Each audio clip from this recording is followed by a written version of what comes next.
Hello friends, welcome to இனிய இல்லம் channel. எல்லோரும் எப்படி இருக்கீங்க? கண்டிப்பாக நம்ம எல்லாருமே நல்லாயிருப்போம் அப்படிங்கிற பாசிட்டிவான எண்ணத்தோடு வாங்க வீடியோக்குள்ளே போயிடலாம். இன்றைக்கி நம்ம பார்க்க போகிற பதிவு என்ன அப்படின்னு பார்த்தீங்கன்னா, ரொம்ப நாள் ஆச்சு பூஜா ரூம் டீப் க்ளீன் பண்ணுறது நான் உங்களுக்கு வீடியோவாக கொடுத்து, அதனால் மறுபடியும் நீங்கள் கேட்டதுனால கொடுக்கலாம் அப்படின்னு தான் நான் எடுத்திருந்தேன். கண்டிப்பாக இந்த வீடியோவை கொடுத்துடணும் அப்படின்னு நான் முடிவு பண்ணேன். அப்போவே எனக்கு நிறைய ஹெல்த் இஷ்யூஸ் வர ஆரம்பிச்சிருச்சு. சொல்லிட்டோம், போன பதிவில் வேறு நான் சொல்லிட்டேன், கண்டிப்பாக அடுத்தது இந்த வீடியோ தான் கொடுக்க போகிறேன் அப்படின்னு ஷார்ட்ஸ்லேயும் சொல்லிட்டேன். அதை என்னால் கம்ப்ளீட் பண்ணவே முடியல. அவ்வளோ ஒரு சோதனையாக இருந்தது, ஏன்னு தெரியல. சரி, நானும் மனசில் ஒரு நம்பிக்கையோடு இதை முடித்து தான் ஆகணும், செஞ்சு தான் ஆகணும் அப்படின்னு மெதுவாக செய்ய ஆரம்பித்தேன். நிறைய தடங்கள்லாம் வர ஆரம்பிச்சிது. ஏன்னு தெரியல, எப்பயுமே அப்படி இருக்காது. ஒரே நாளில் ஒரு நாள் க்ளீன் பண்ணோம், மறுநாள் சாமி கும்பிட்டுட்டு உடனே அந்த வீடியோவை வாய்ஸ் ஓவர் கொடுத்து உடனே போட்டுருவேன். 2 days தான் எனக்கு ஆகும். இவ்வளோ நாள் ஆயிடுச்சு. எப்போல்லாம் நான் இனிமேல் டெய்லி ஒரு வீடியோ, லாங் வீடியோ கொடுக்குறேன் அப்படின்னு சொல்கிறேன்னா, அன்னைக்கெலாம் தான் ரொம்ப லேட் ஆகுது, என்னால் தரவே முடியல. சரி, இனிமேல் சொல்லவே வேணாம், சொன்னால் நம்மளால் செய்ய முடியல அப்படின்ற முடிவுக்கு வந்துட்டேன்.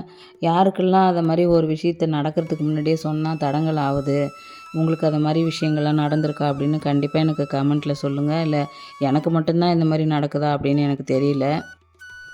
சரி, வாங்க பதிவுக்குள்ளே போயிடலாம். க்ளீன் பண்ண ஸ்டார்ட் பண்ணிட்டேன். நான் சாமி ஃபோட்டோஸ்லாம் கழட்டுறதெல்லாம் நான் காமிக்கல. அதுக்கப்புறம் பூஜை ரூமில் இருக்கிற சிலைகள், பித்தளை பாத்திரங்கள் எல்லாத்தையுமே தனித்தனியாக நான் பிரித்து எடுத்து வச்சுட்டேன். இது எல்லாத்தையுமே தனித்தனி ட்ரேயில் தான் நான் பிரித்து எடுத்து வச்சுருக்கேன். மூணாக பிரித்து வச்சுருக்கேன். என்னென்னா, செராமிக் சிலைகள் தனியாக, பூஜை பாத்திரங்கள் தனியாக, அப்புறம் ஆர்டிஃபிஷியல் ஃப்ளவர்லாம் தனியான்னு எடுத்து வச்சுருக்கேன். ஒன்று ஒன்றா க்ளீன் பண்ணிக்கலாம். பித்தளை விளக்குல இருக்கிற எண்ணெயெல்லாம் டிஷ்யூ பேப்பரை வச்சு க்ளீனாக தொடச்சி எடுத்து வச்சுட்டேன். ஏன்னா அதுக்கப்புறம் இப்போ விளக்கலான்னு போகிறப்ப க்ளீன் பண்ணுறத விட இதை கையோடு நம்ம எடுத்து க்ளீன் பண்ணி வச்சிட்டோம்னா வேலை கொஞ்சம் சீக்கிரமாக முடிஞ்சிடும் நம்மளுக்கு. அதுக்காக தான் ஃபுல்லாகவே டைனிங் டேபிள் மேலே எடுத்து வச்சுட்டேன். தரையில் நான் எதுவுமே எடுத்து வைக்கல. ஏன்னா சின்ன பிள்ளைங்க வந்தது, நம்ம எப்படியும் முடியல உடம்பு, இது எத்தனை நாள் வரைக்கும் இழுக்க போகுதோ வேலை அப்படின்னு எனக்கு ஒரு பயம். அதனால தான் பத்திரமா எடுத்து மேலே வச்சுட்டேன். இந்த மேலே கைக்கு எட்டாத தூரத்தில் இருக்கிற ஃபோட்டோஸ்லாம் நான் கழட்டி வைக்கல. அந்த ஃபோட்டோலாம் ஒரு சேர் மேலே ஏறி பன்னீர் வச்சு தொடச்சி விட்டுட்டு சந்தன குங்குமம் ஃபஸ்ட்டு வச்சு விட்டுருவேன். ஏன்னா அதுக்கப்புறம் ஸ்டெப்பாக நம்ம சிலைகளையும் பித்தளை பாத்திரங்களையும் செட் பண்ணிக்கிட்டே வர்றப்ப திருப்பி நான் சேர் போட்டு ஏறி மேலே என்னால் எதுவுமே செய்ய முடியாது, அந்த சாமிக்கிட்டலாம் போகவே முடியாது. அதனால் ஃபஸ்ட்டு மேலில் இருக்கிற லைன் ஃபுல்லாக எல்லா வேலையும் ஒன்று ஒன்றா முடிச்சுக்கிட்டே வருவேன் நான். என்னோடய ஹைட்டுக்கு இது அடிக்கடி இந்த ரிஸ்க்கு எடுக்க வேண்டாம் அப்படின்னு தான் இந்த ஆர்டிஃபிஷியல் ஃப்ளவர்லாம் போட்டுருவேன். ஒரிஜினல் பூ என்னால் ஏறி போடவே முடியாது. எப்போயாவது வீட்டில் இருக்கிறவங்கக்கிட்ட இப்போ விசேஷ நாட்களில் பூ போடுங்க அப்படின்னு சொல்லி சொன்ன பிறகு தான் போடுவாங்க. அது எனக்கு கஷ்டமாக தான் இருக்கும். நம்ம இந்த மாதிரி ஹைட்டில் அடிச்சிட்டாங்களே, நமக்கு எப்படி பூ போடுறது அப்படின்ட்டு. சரி, எல்லா சாமியுமே நம்ம நினச்சிட்டு கீழே உட்காந்து பூஜை பண்ணுறப்ப வாசனை பூவெல்லாம் போட்டுக்கிறோமே அப்படின்னு மனசை தேர்த்திக்கிட்டு தான், பார்க்குறதுக்கு நம்மளுக்கு ஒரு பாசிட்டிவ் வைப்ரேஷன் கிடைக்கணும் அப்படின்றதுக்காக தான் இந்த மாதிரி அழகாக இருக்கிற பூக்கள்லாம் வாங்கி நான் போட்டு வச்சுருக்கேன். மற்றபடி இதெல்லாம் போடணும் அப்படின்னா சில பேர் சொல்லுவாங்க, இந்த மாதிரி ஆர்டிஃபிஷியல் ஃப்ளவர்லாம் சாமிக்கு போடக்கூடாது. இது எல்லாத்துக்குமே நம்ம மனசு தான் காரணம். என்னை பொறுத்த வரைக்கும் நம்ம பூஜை பண்ணுற இடத்த சுத்தமாக தொடச்சி விட்டுட்டு, மாவு கோலம் போட்டுட்டு, பூஜைக்குன்னு ஒரு வழிமுறைகள்லாம் இருக்குது. அதை எப்படி முறையாக செய்யணுமோ அதை நம்ம கீழே உட்காந்துக்கிட்டு கூட நம்ம செஞ்சுக்கலாம். அதுலேயும் எனக்கு பாசிட்டிவ் வைப்ரேஷன் நிறைய கிடைக்கும். சாமி ரூம் கபோர்டு, அப்புறம் சாமி ஃபோட்டோஸ்லாம் துடைக்கிறப்ப ஃபஸ்ட்டு சாதாரண தண்ணியில் தொடச்சி விட்டுடுங்க. அதுக்கப்புறம் அந்த அழுக்கு தண்ணி எடுத்துன்னு போய் கொட்டிட்டு பூஜை ரூம் வாசனையாக இருக்கணும்னு ஒரு பவுட்ரு அரைச்சி வச்சுருக்கேன். அந்த பவுட்ரு கூட ஒரு கொஞ்சமாக கல் உப்பு போட்டு நல்லா மிக்ஸ் பண்ணி ஃபோட்டோஸ் இந்த கபோர்டெலாம் நான் தொடச்சி விட்டுருவேன். ஏன்னா இந்த மாதிரி செய்கிறதுனால கண் திருஷ்டியெல்லாம் போயிடும்னு நான் நம்புகிறேன். அதனால தான் நான் குளிக்கிற தண்ணியிலையும் வாரம் வாரம் வெள்ளிக்கிழமையில் நான் தலைக்கு குளிக்கிறப்ப கொஞ்சமாக கல் உப்பு மஞ்சத்தூளும் போட்டு தான் நான் குளிப்பேன். கண் திருஷ்டின்றதை விட நம்மக்கிட்ட இருக்கிற நெகட்டிவிட்டியை கண்டிப்பாக எடுத்துரும். நீங்களும் வந்து வாரத்தில் ஒரு முறையாவது இந்த மாதிரி வந்து நீங்கள் குளிக்கிற தண்ணியில் கல் உப்பு மஞ்சத்தூள் போட்டு குளிங்க. நிறைய கல் உப்பு போட்டுறாதீங்க, முடி கொட்டும். சாஸ்திரத்துக்குன்னு சொல்லுவாங்க பார்த்தீங்களா, அந்த மாதிரி தான் நம்ம போடணும்.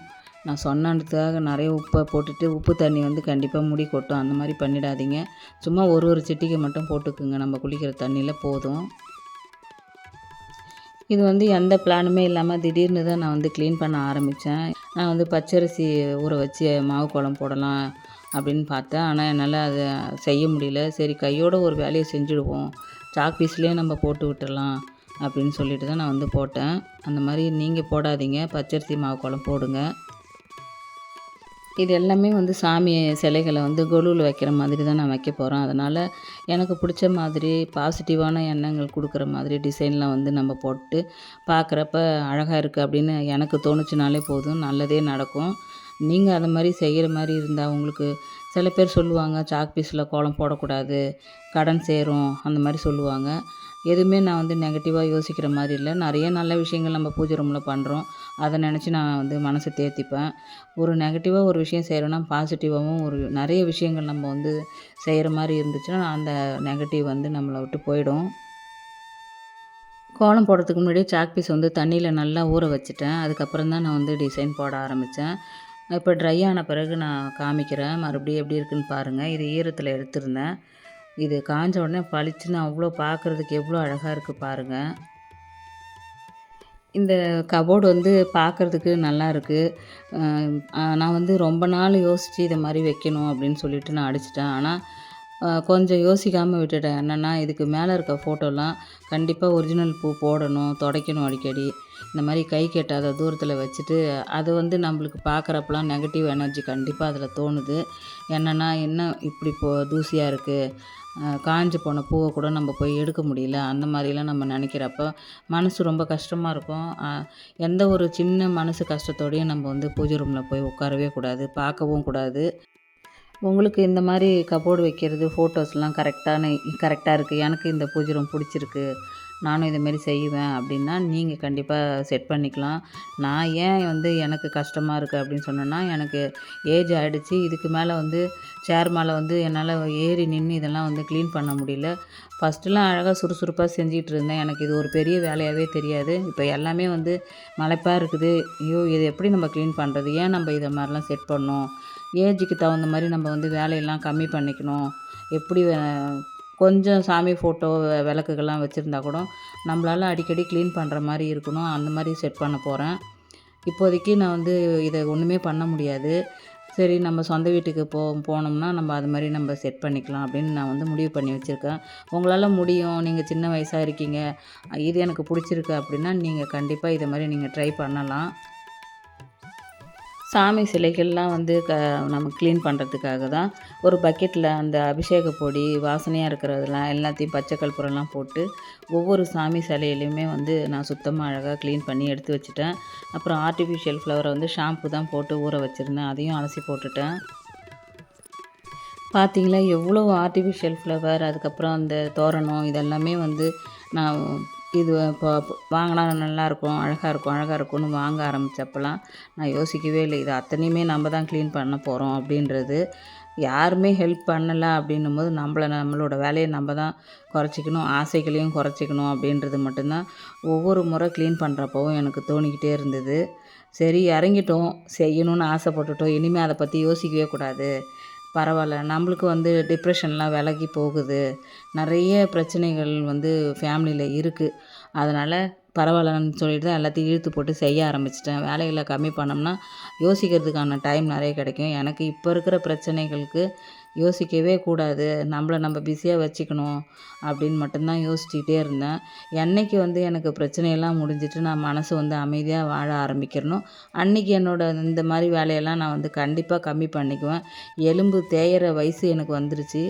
மனசு வந்து கஷ்டமாக இருக்குன்னு தான் நான் வந்து கட்டாயப்படுத்தி வேலையெல்லாம் நான் வந்து செஞ்சிகிட்ருக்கேன். பூஜை பாத்திரங்கள்லாம் இதை விட நிறைய இருக்குது, பித்தளை பாத்திரங்கள்லாம். நீங்கள் கேட்பீங்க, வெறும் செராமிக் சிலைகள் தான் நிறைய இருக்கா அப்படின்னு. அப்படி கிடையாது, பித்தளையிலையும் நான் நிறைய வச்சுருக்கிறேன். ஆனால் அதில் வந்து அந்த சிலைகள் பெருசாக இருக்கப்போ இந்த குட்டி குட்டி சிலையெல்லாம் நமக்கு வந்து தெரியறது கிடையாது. அதனால தான் நான் உங்கள்கிட்ட காமிச்சிருக்கேன். அதுக்கப்புறம் பித்தளை சிலைகள்லாம் வச்சுருந்தா கண்டிப்பாக அபிஷேகம் நெய்வேத்தியம்லாம் தினமுமே நம்ம செய்கிற மாதிரி இருக்கும். அதனால் நான் அந்த ரிஸ்க்கு எடுக்கக்கூடாது அப்படின்னு தான் நான் வந்து சின்ன சின்னதாக வந்து வாங்கி வச்சுருக்கேன். பெரிய சிலைகள்னு பார்த்தோம்னா இந்த மாதிரி செராமிக் சிலைகள் தான் வச்சுருக்கேன். அது வெறும் அழகுக்காகவும் பாசிட்டிவ் எனர்ஜியை கொண்டு வரும் அப்படின்றதுக்காக மட்டும்தான் நான் வச்சுருக்கிறேன். க்ளீனிங் ஒரு பக்கம் போயிட்டே இருக்கும்போதே வந்து மதியான டைம் வந்துருச்சு. சரி இதுக்கு மேலே சமைக்காமல் இருந்தால் சரி வராது அப்படின்னு கடகடன்னு காலிஃப்ளவர் குருமா வச்சிடலாம் அப்படின்னு கூடவே கொஞ்சம் கேரட்டு உருளைக்கிழங்கு வந்து போட்டிருந்தேன். இந்த பாத்திரம் வந்து நான் யூஸ் பண்ணி பல வருஷம் ஆயிடுச்சு. என்னோடய பசங்களாம் வந்து சின்ன குழந்தைங்களா இருக்கும்போது அப்போ வந்து யூஸ் பண்ணியிருக்கேன். அந்த ஞாபகம் வந்துருச்சு எனக்கு. வாணலி நம்ம குழம்புலாம் வச்சோம்னா வேறு ஒரு பாத்திரம் மாற்றணும் இல்லையா, அதனால் பாத்திரமும் நிறைய சேருது, கழுவ முடியல. காய்கறிகள்லாம் இப்போ வந்து போட்டு நம்ம கிளறி விட்டு செய்கிறதுக்கு வந்து ரொம்ப தாராளமாக வாணல் மாதிரி இருக்கிறதுனால எனக்கு வந்து சரி இதிலே நம்ம செஞ்சிடலாம் அப்படின்னு வந்து செய்ய ஆரம்பிச்சிட்டேன். என்னோடய நினைவுகள் வந்து ஒரு 25 வருஷத்துக்கு முன்னாடி நோக்கி போக ஆரம்பிச்சிடுச்சு. பழசெல்லாம் நினச்சிக்கிட்டே அப்படியே வந்து நான் வந்து குழம்பு தாளித்து விட்டுட்டேன்.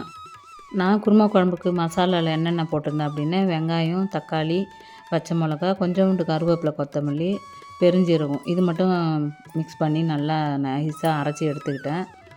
அதுக்கப்புறம் வந்து தாளிக்கிறதுக்கு அப்படின்னு பார்த்தீங்கன்னா மசாலா பொருட்கள் எல்லாத்துலேயுமே ஒன்று ஒன்று எடுத்து போட்டுக்கிட்டேன்.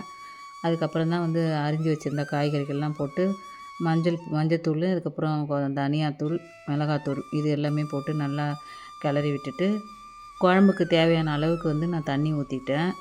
குழம்புலாம் தாளித்து விட்டுட்டு அதுக்கப்புறம் சரி தேங்காய் அரைச்சி ஊற்றினா நல்லாயிருக்குமே அப்படின்னு சொல்லிட்டு தேங்காவை பார்க்குறேன். வெயில் நல்லா ஆரம்பிச்சதுனால உடச்ச தேங்காய் வந்து அழுகி போயிடுச்சு. நல்லாவே இல்லை.